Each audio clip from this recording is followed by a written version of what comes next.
저는 오늘 본문 말씀 근거로 해서 그리스도의 능력을 기대하라 이런 제목을 가지고 내일 나누고자. 오늘 본문의 말씀은요, 안식일에 유대인의 회당에서 일어난 사건입니다. 저는 이 말씀을 가지고요, 주일 낮예배에 영적인 삶을 회복하자라는 제목으로 함께 은혜를 나누었습니다. 인생을 살면서 문제 없는 인생은 없지만 하나님은 문제를 통해서 성도의 믿음이 온전한지를 시험하시고 성도의 온전한 믿음을 통해서 능력과 축복을 허락하신다라고 말씀했습니다. 그렇기 때문에 성도는 어렵고 힘든 문제가 닥치고 또 자신이 힘이 없고 부족할지라도 주님을 찾고 의지하는 영적인 삶을 살아간답니다. 반드시 하나님의 능력과 도움을 얻게 될 것이라는 말입니다. 영적인 삶의 행복의 첫 번째는 어떤 환경에서도 하나님을 예배하며 믿음의 삶을 쉬지 않아야 된다라고 말씀드렸습니다. 그리스도인에게 있어서 예배는 어떤 것입니까? 하나님과의 만남이며 하나님과의 관계에 있어서 가장 기본이며 중심이 되기 때문입니다. 영적인 삶의 회복의 두 번째는 주님을 바라보고 주님 앞에 나아갈 때 주님의 치유와 회복의 능력을 믿어야 한다라고 말씀했습니다. 주님은 죽은 자를 살리시며 없는 것을 있는 것 같이 부르시는 능력의 하나님이시기 때문입니다. 영적인 삶의 세 번째는, 삶의 회복의 세 번째는요, 주님 앞에 나가서 예배할 때 주님은 우리를 긍휼히 여기시고 반드시 치료하시며 축복하시기를 원하고 계심을 확신하는 믿음의 고백이 우리에게 있어야 된다라고 말씀드렸습니다. 주님은 우리가 어떤 사람인지 보다도 우리의 믿음을 보시기를 원하시고 계시고 또 모든 사람에게 구원을 주시기를 원하시는 사랑의 주가 되시고 긍휼과 자비를 베풀기를 원하고 계시기 때문입니다. 마지막으로 겨자씨와 같은 누르기 비유를 통해서 하나님 나라의 능력과 하나님 나라의 영향력에 대해서 말씀하면서 우리가 낙심하고 절망하지 말아야 될 이유가 바로 이 때문이라고 얘기했습니다. 그러므로 하나님의 나라의 놀라운 능력을 믿고 믿음으로 주님 앞에 나오며 예배할 때 우리의 구부러진 인생이 펴지고 막힌 삶이 뚫리며 묶여있는 것이 풀리는 해방의 역사를 경험해야 된다, 이렇게 말씀을 드렸습니다. 오늘 말씀의 제목은요, 그리스도의 능력을 기대하라. 주님 앞에 나오지만 주님의 능력을 기대하지 않고 단지 예배만 드리는 사람이 있다라고 말씀을 드렸어요. 이런 사람은 어쩌면 주님의 능력 자체를 믿지 못하거나 아니면 자기 자신이 주님의 은혜를 얻을 수 있다는 확신이 없기 때문일 수도 있습니다. 물론 하나님의 존재 자체를 부인하거나 인정하지 못하고 종교적인 행사나 취미 활동적으로 생각하는 사람들도 있겠죠. 기대하다라는 말을 사전에서 찾아보니까요, 어떤 일이 원하는 대로 이루어지기를 바라고 기다린다 라는 의미를 가지고 있습니다. 주님을 예배하는 사람이 기대한다라는 것은요, 그가 주님을 의지하고 있다는 증거가 되죠. 또 주님의 능력으로 자신이 바라고 원하는 것이 이루어질 것을 기대하는 마음을 가지고 예배하기 때문에 어떻게 하겠어요? 온전한 마음으로 예배할 수 있다라는 거예요. 지난 시간에 말씀을 한마디로 요약한다면요, 영적인 삶을 회복하기 위해서는 예배하는 사람이 되어야 한다는 거예요. 그리고 영적인 예배는 신령과 진정으로 드려지는 마음과 믿음의 온전한 예배가 되어질 수 있어야 된다는 거예요. 그런데 과연 우리가 기대하는 마음이 없는데 얼마나 온전하고 전심으로 예배할 수 있겠느냐는 거예요. 주님의 능력과 도우심을 기대한다는 것은요, 성도로 하여금 그리스도를 전심으로 바라보며 간절한 마음으로 예배하게 만들어주는 원동력이 되어질 수 있습니다. 또 삶이 막막하고 캄캄한 인생이 희망의 빛을 보고 삶의 길을 찾을 수 있는 해결의 통로가 뭐예요? 주님을 기대하고 예배하는 거예요. 오늘 저와 여러분은 주님을 예배할 때 얼마나 주님의 능력을 바라보며 주님의 도우심을 기대하며 예배하고 있는지 우리의 마음과 믿음을 점검해보고 더욱 간절한 믿음과 마음으로 또 더욱 큰 믿음의 확신을 가지고 주님을 고백하고 예배함으로 주님의 놀라운 손길과 은혜를 경험할 수 있기를 축원합니다. 그렇다면 오늘 우리가 어떤 모습의 믿음이 되어야 될까? 오늘 본문의 여인과 같이 자신의 모습이 비록 초라하고 연약할지라도 우리는 주님 앞에 나올 수 있어야 된다라는 말이에요.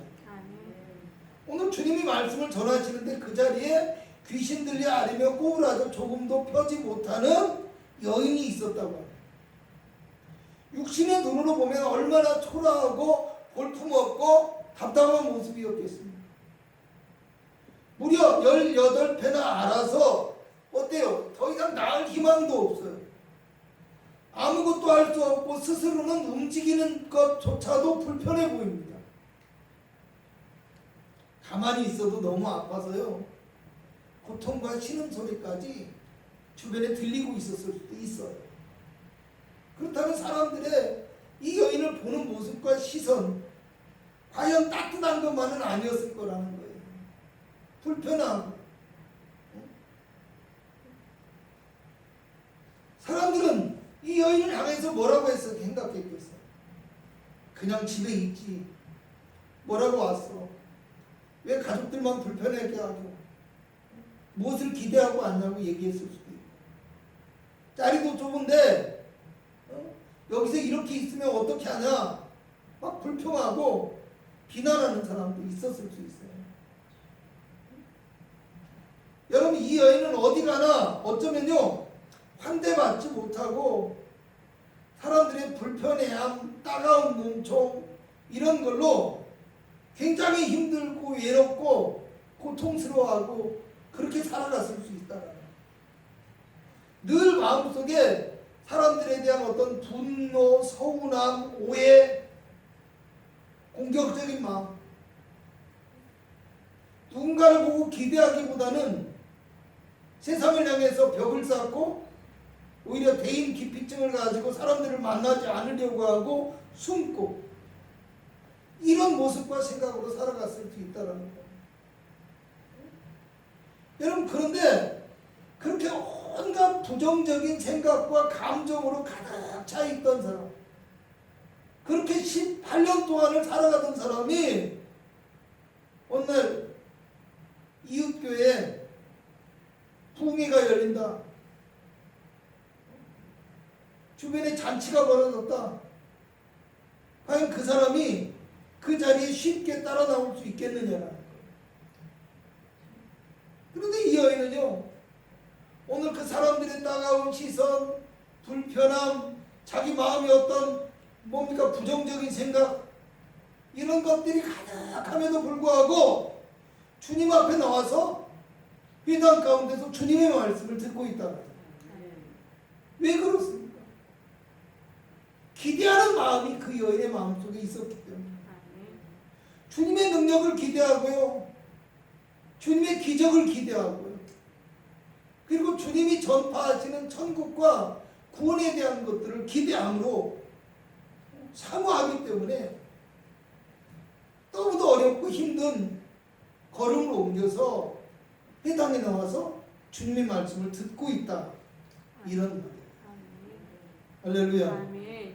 여러분 우리는 이 주님의 따뜻한 사랑과 긍휼의 마음으로요 깨닫고 알고 실천할 수 있는 모습의 성도가 되어야 된다. 믿으시기 바랍니다. 아멘. 주님의 눈은 세상의 시선과 같이 눈에 보이는 것만을 보는 것이 아닙니다. 주님은 우리의 영혼을 살피셔요. 긍휼과 사랑으로 보살펴 주시기를 원하고 계시다는 거예요. 아멘. 아멘. 여러분 오늘 12절에서 13절을 보면요 주님께서 여인을 불러서 네 병에서 놓였다 하시고 안수하시니까 여자가 곧 펴고 이렇게 펴고라는 말은요 바로 세운다 이런 뜻이지만요 회복된다라는 의미가 포함되어 있어요. 꼬부라진 몸이 바로 세워지고 회복되었다라는 말은 그 몸이 온전하고 정상적으로 치료되었다라는 것을 의미합니다. 여러분, 주님의 손길과 치료의 능력은 완전하시고요. 주님은 능치 못하심이 없으신 하나님이시고 주님은 원하시는 모든 것을 이루시는 하나님이십니다. 오늘 본문 말씀을 보면서 안타까운 것은요, 그런데 사람들은 주님의 능력을 제한하거나요, 또는 주님의 역사하심을 자신의 생각에 따라서 판단하고 평가하고 이렇게 한다. 14절을 보면요, 회당장이 분을 냅니다. 그리고 모여있는 사람들에게 안식일에 병고침을 받지 말아야 한다, 다른 날 와라, 이렇게 얘기를 합니다. 주님이 이 말씀을 듣고 대답하기를요, 너희는 소나 나귀를 외양간에서 끌어내다가 물을 먹이지 않느냐, 안식일에. 그런데 이 여인을 내가 치료하는 것이 합당하지 아니하냐, 이렇게 말씀하세요. 지난 시간에 이거에 대해서 뭐라고 얘기했습니까? 안식일의 정신과 뜻을, 진정한 정신과 뜻을 이해하지 못한 행동이라는 거예요. 오늘 회당장의 모습은 하나님의 뜻보다는요, 어떤 자신들의 생각, 자신들의 욕망, 자신들의 바람을 따라서 자기들이 규칙을 정해놓고 마치 누군가 그것에서 벗어나면 어떻게 해요? 하나님의 뜻을 어긴 것으로 평가하고 공격한다, 비난한다. 혹시 우리도 신앙생활하면서 이렇게 내 마음대로 어떤 내 욕망과 내 뜻대로, 내 감정대로, 내 성격대로 기준을 정해놓고 규칙을 정해놓고 이것에 벗어난다 해서 사람들을 비난하고 평가하는 이런 어리석은 모습이 우리에게 있지 않는가 생각해 보시기를 주님의 이름으로 축원합니다. 오직 주님의 말씀만은 우리가 따라야 합니다. 주님의 마음으로 바라볼 수 있어요. 여러분, 주님의 마음으로, 주님의 시선으로 세상을 바라보고 영혼을 바라볼 수 있는 교회와 성도가 되시기를 축원합니다. 세상적인 기준에 의해서 우리가 사람을 바라보면요, 판단과 비판만 하게 되죠. 또 온갖 정치적인 어떤 야망이나 기준을 가지고서 교회와 예배를 판단하면서 그리스도인을 공격하는 사람들이 있어요. 그런데 너무도 안타까운 게 있어요. 우리가 온라인 예배를 드리고 있는데요, 어쩔 수 없이 일시적으로 우리가 방역을 위해서 온라인 예배를 드리는 거예요. 그러니까 제가 성도 여러분들께서 늘 어떻게 합니까? 부탁하고 호소하면서 이해를 시키려고 해요. 어쩔 수 없이 이렇게 하는 거예요. 그런데 그게 아니라 마치 성전 예배를 주장하는 것 자체가 아주 나쁘고 어리석고 성경적이지 않고 잘못되고 이기적인 것이다, 이렇게 평가하는 어떤 세상의 주장, 불신자들의 주장, 자유주의 신학자들의 주장, 이런 주장을 가만히 보면 자신들이 어떤 정치적인 스타일이 맞다라는 이유 때문에 그럴싸하게 그런 사람들의 말을 성경을 기준으로, 성경의 말씀을 가지고 그럴싸하게 포장을 해요. 그리고 그것에 동조하는 이야기를 해요. 여러분, 이런 어리석은 성도와 목회자가 되어서는 안 돼요. 할렐루야. 아멘. 하나님의 말씀, 주님의 뜻은 그대로 받아야 돼요. 아멘. 예배함의 기본은 절대로 변해서는 안 돼요. 아멘. 세상 따라서, 세속 따라서, 사람에 따라서, 환경에 따라서 예배의 기준이 바뀔 수 없는 거예요. 아멘. 어쩔 수 없이 직장 때문에 여러분 주일 성수를 못한다고 해도 그 기준을 다른 날로 옮겨서 주일 성수를 지키는 사람들도 있고 그렇잖아요. 어쩔 수 없는 부분이 있지만은 우리가 드려야 될 이 기본적인 예배 자체를 비난하거나 평가하고 판단하고 자신들의 기준에 따라서 예배하라고 교회에다가 강요하는 이런 행동들을 옹호하는 발언을 하는 것은 하나님이 결코 기뻐하지 않습니다. 할렐루야. 아멘.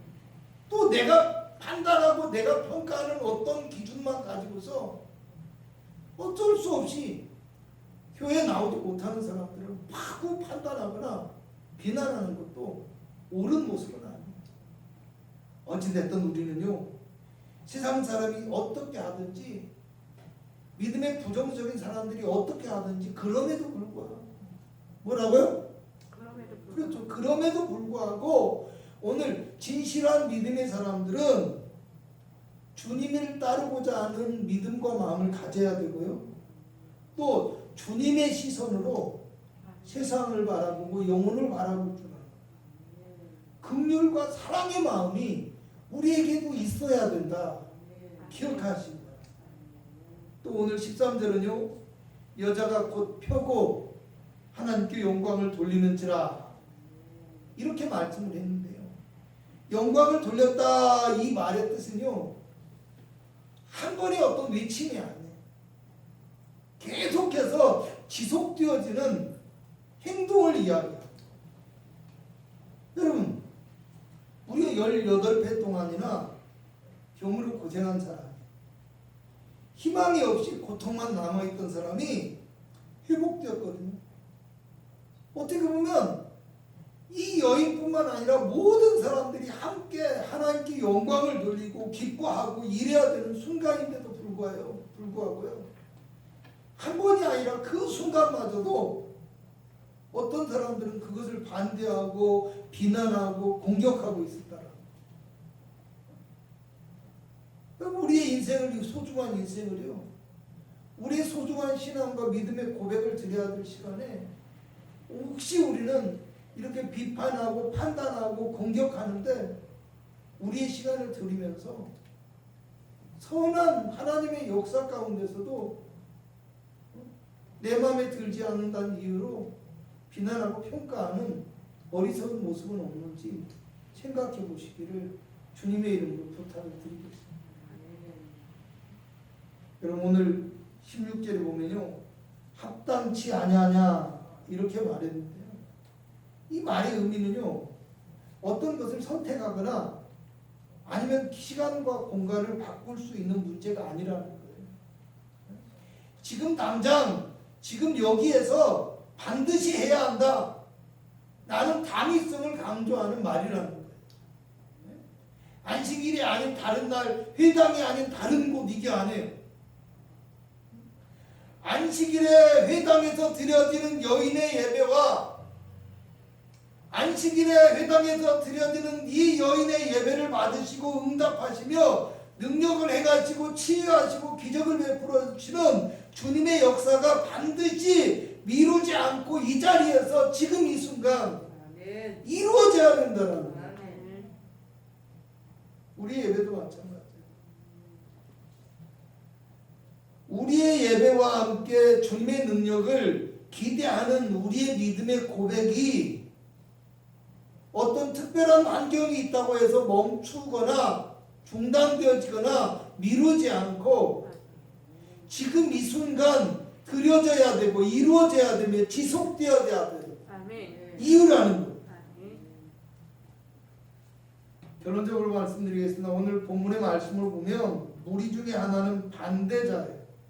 그래서 예수님 말씀인 진리 앞에서 부끄러움을 당했다고 얘기해요. 17절을 봅니다. 시작. 예수께서 이 말씀을 하시면 모든 반대하는 자들은 부끄러워하고 온 무리는 그가 하시는 모든 영광스러운 일을 기뻐하니라. 반대하는 자들은 부끄러워한다. 부끄러움을 당했다라는 거예요. 그러나 주님의 하시는 말씀을 받으며 그 하시는 모든 영광스러운 일을 기뻐하는 자들이 있었다는 거예요. 여러분, 무슨 얘기예요? 똑같이 주님 앞에 앉아있고 주님의 말씀을 들었고 주님의 역사를 경험했지만 믿음의 눈으로 그것을 바라보지 못하고 불신앙과 편견을 가지고 바라보는 사람들은 하나님의 역사를 경험하고도 오히려 부정하고 다른 사람의 믿음의 행위마저도 방해하는 어리석고 부끄러운 모습을 보이고 있었다라는 거. 이런 사람들은 그 순간에도 주님의 능력과 주님의 역사를 기대하는 마음은 전혀 없고 자신들의 주장을 관철하는데 혈안이 돼 있었다.